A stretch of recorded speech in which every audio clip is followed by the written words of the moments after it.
Here's a guide on how to stay broke forever. Step 1. Buy things you can't afford. The fastest and easiest way to stay broke is living beyond your means. If you're earning 2k a month, make sure your expenses are at least 2k. In fact, the higher the better. Be sure to always buy things you can't afford, whether that's the luxury $1,000 bag or your 5th holiday of the year, just so you can post on the gram. And don't forget about the impulse purchases and online shopping sprees.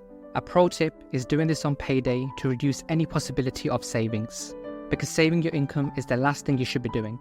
And that brings me to step 2, never invest or save your money. The idea is to never have any surplus at the end of the month. This way you don't have to worry about saving or investing for the future. And if your company offers a retirement plan, be sure to opt out. Because after all, who cares about being rich tomorrow? We want to be broke now. People might say invest your money so it can compound over the years. But the fastest way to being broke is compounding your spending and debt to a point where it becomes almost impossible to get out of. Now, speaking of debt, step 3 is buy everything on credit. Get the latest car on lease so you're paying at least 25% of your monthly income for years to come. And at the end of the contract, simply return the car, upgrade to even a newer car, and repeat the process all over again. Or let's say you want the latest iPhone or new VR glasses which you'll probably never use. Buy it with your credit card, and be sure to only pay back the minimum balance each month. This way, interest will accumulate and you will end up paying more for the item than its original market value.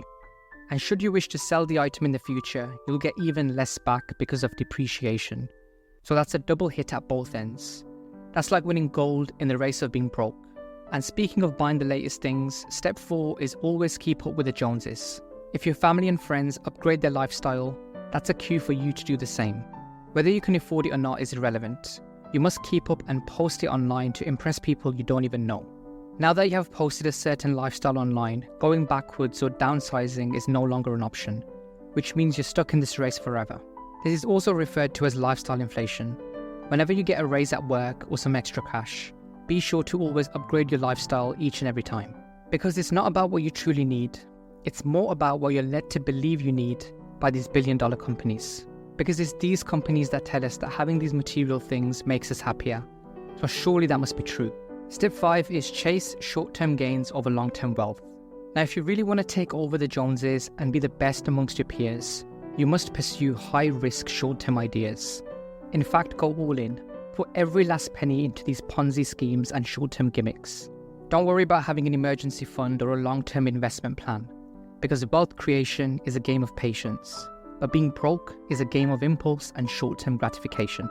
And the final step, which brings it all together, is accumulate liabilities, not assets.